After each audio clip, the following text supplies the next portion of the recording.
Welcome. This is the vodcast Artificially Informed This Week in AI, where we're telling you the top stories in government, finance, personal life, security, and technology that have happened in the sphere of AI and that impact you. As always, I'm Logan Edmonds, and if you'd like to get subscribed to our newsletter, you can find me on LinkedIn, Logan Edmonds, and our newsletter, Artificially Informed. This week in AI had a weird week. Banks are on cyber alert. Anthropic has crashed headfirst into the Washington bureaucracy. A grocery chatbot started talking about its mom. And somewhere in a data closet in some office, an old Windows server just checked its expiration date, and it's gotten nervous. I'm Logan Edmonds. I'm president of Coine Ventures, and let's get right into it. So, a topic for the first one in our sphere of finance is going to be from Reuters. U.S. banks on high alert for cyber attacks as Iran war escalates. Now, this one, unfortunately, is pretty straightforward. As of recording, it is now Friday, March 6th at 1:39 p.m. Eastern, and the conflict is still going on. Financial sectors specifically have been very much targeted by cyber attackers in recent memory, and it's become very apparent just how easy it is to disrupt the financial sectors of our business. Reuters talks about in this article specifically on how financial services are honestly a little worried because even a modest disruption can really screw up transactions throughout the United States and globally. It is a very easy target, and in my personal experience, there have been Iranian actors that have developed extensive knowledge on how to mess with the financial systems of both small, medium, and mega cap financial providers. Specifically, we're going to see a lot, according to the U.S. intelligence services, in the realm of denial of service. So disruption is the name of the game, is what they're predicting could happen here. And we do see banks, particularly larger banks, might be some of the more susceptible ones, obviously, for the biggest short-term impact. My takeaway on this? Yes. Financial institutions are absolutely at risk during any kind of geopolitical conflict. The financial market is critical infrastructure, and it just goes without saying that I think our financial institutions have been aware for quite some time that they have a problem, and during times like this, that problem becomes more apparent to us as a broader whole. Moving on to government. This one, unless you were in a hole somewhere, and let me have to go ahead and reshare my screen to get the right one. Stop screen, present invite. Sorry, guys, I'm still getting used to using StreamYard's sharing module on an ultra-wide monitor. Here we go. So unless your head was buried under a rock, you probably heard about this, which was essentially Anthropic AI ban from the Trump administration can escalate to existential business risk for a fast-growing company. This is coming from CNBC. Man, I am stuttering today. And unless you weren't paying attention, maybe you missed this. Anthropic basically had a showdown last week, right before we found out that the Iranian conflict was going to announce, putting some real red lines in the use of their product. Reports indicate that they specifically didn't like the idea and military actions of taking out the man in the middle, right? The human making the decision based on AI's intelligent results. There's also subjectively, it looks like some reports around them not wanting it to be used in terms of tracking of American citizens, and a lot of disruption specifically around the term of it'll be used in compliance with law. Trump administration reportedly did not respond particularly well to that kind of demand, and has since put Anthropic on its list of no-no companies for the Department of Defense, Department of War, as they prefer to be called now, and its supply chain partners to use. So Anthropic is in a weird spot. On one hand, it did lose out on a $200 million contract, which is one of the big headlines, but it's actually more risky than that. If you know anything about the supply chain ecosystem and the Department of Defense, Department of War ecosystem, you know that when you go on that list, it's also key partners in the Department of War that are supposed to govern how they use your service and product. They have to be careful about it. And in a world where no one AI model is probably going to end up dominating, it's probably going to be most companies looking at multiple. They now have to look at potential risk and liability on that front. This could theoretically jeopardize partnerships with partners as big as Amazon, Google, you name it. Others who have to consider their contracts with the Department of War, Department of Defense, and the supply chain as a whole. stay tuned.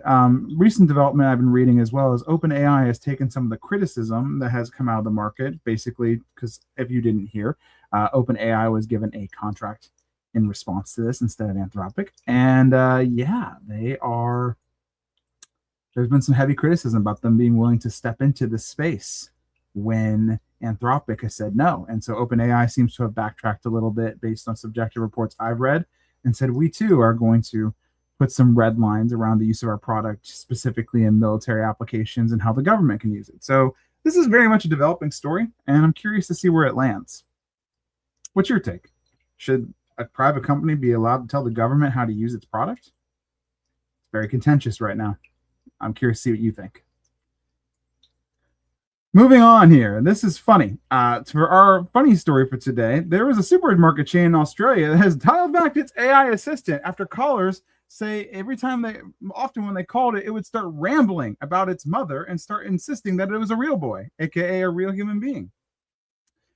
Consumers say they began encountering issues with Olive, the AI chatbot from Australia Woolworths supermarket chain over the last month. My mom said she called Woolworths, and Woolworths AI Olive answered, kept claiming to be a real person, and started talking about its memories of its mother and her angry voice, one ex-user claimed.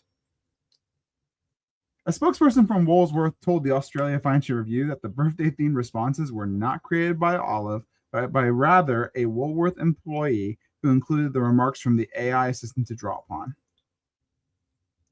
So yeah, AI hallucination. It thinks it's mommy. It's nuts. Just pure nonsense. Olive claimed, and this is from our newsletter over here, Olive claimed it was a real person, and the company later explained that some of these responses were actually written years ago by employees. Sorry, I missed that. They explained that some of these responses were actually written years ago by employees that wanted to make the chatbot sound more personable. I just realized I'm not sharing the story. They wanted to go ahead and I'm sorry, guys. I need to share my screen again because I need to switch tabs. Trying to think ultra wide might not be the best fit. Here we go. This is the article. Supermarket chain fixes AI chatbot after shoppers say it claimed to be human and talked about mother. So in a nutshell, and you can read our weekly newsletter to find out more about this. This was interesting because it started going off and thinking it was a real person. It would talk about its theoretical mother. And according to Woolworths, who was using this AI chatbot called Olive, but there's an Australian supermarket, instead of simply helping with orders, Olive allegedly claimed it was a real person. And the company explained that some of these responses were actually written years ago by employees in an attempt to make the chatbot sound more personable. After the customer complaints about its rambling responses rose to a crescendo, the scripts were removed. And while it's generally received positive feedback since launching in 2018, this has been around for quite some time, experts warn that the AI systems can still produce a confusing or unreliable information, especially when drawing from learned patterns rather than live data.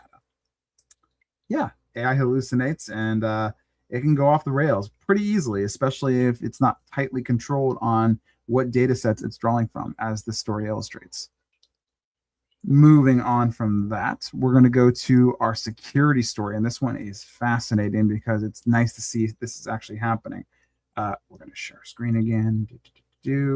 So we have seen in the world of cybersecurity a comeuppance for one of these ransomware gang admins. The Phobos ransomware admin pleads guilty to wire fraud conspiracy. So in this story right here, we're finally seeing, and I'm going to read from the summary we have right here, a Russian national named, I'm going to butcher this, Evgeny Pitsin, I believe is how you say the name, but I probably butchered that right there, pleaded guilty in the United States to his role in operating the Phobos ransomware network. Phobos has been one of the more persistent ransomware operators on the internet, responsible for attacks against more than 1,000 organizations worldwide, and has generated an estimated $39 million in ransom payments. Pitson was extracted from South Korea in late 2024 and admitted to helping run the backend infrastructure that powered the ransomware service.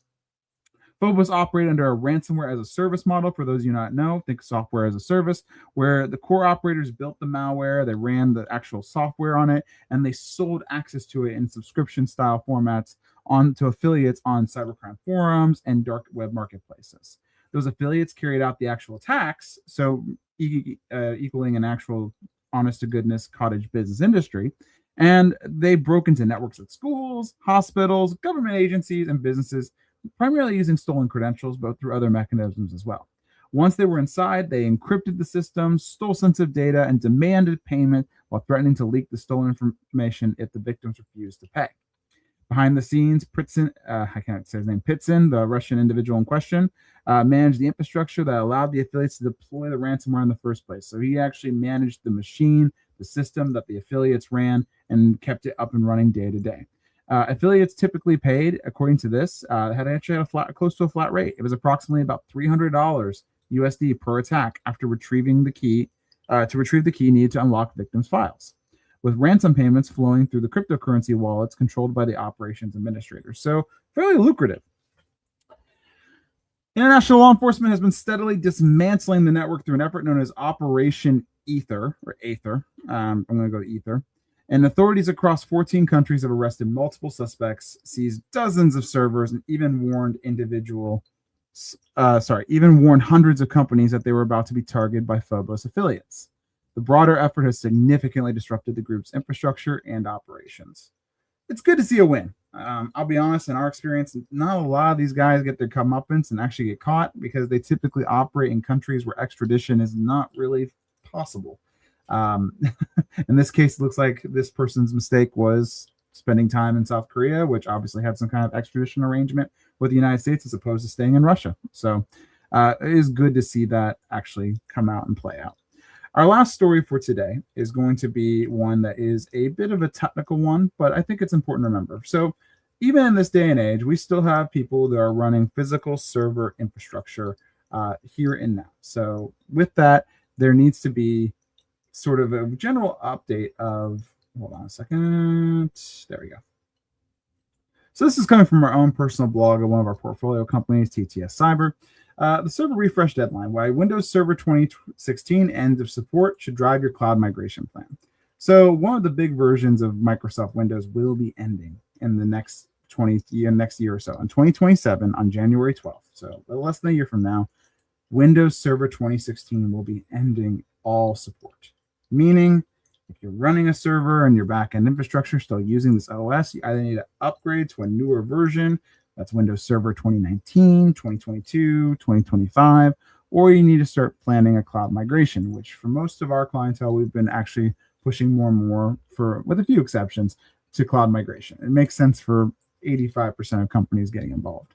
This is just a general update, though, of letting you know that, look, at that point, when it goes end of life, support's out of warranty, when it's no longer under support, it's basically impossible to support these machines anymore. So it's important to go ahead and plan this proactively. In our experience, a cloud migration can take anywhere from 1 to 6 months, depending on the complexity of your infrastructure. So if you've been putting off going into the cloud and you want to start looking at how that could work for you, go ahead and hit me up. I'm found on LinkedIn, Facebook, and you can just hit me a message. You can also check me out at our website at ttscyber.com for this company. Okay, well, that is This Week in AI. If you want to read more about this, not just listen to our brief download, check out our actual newsletter. You can find us on LinkedIn, Logan Edmonds, and you'll see in my profile there is a sign up for newsletter option for our Artificially Informed. It's your 5-minute weekly read of what the heck is going on in the world of AI and technology so that you can stay up to date without having to invest a significant amount of your own time doing your own research.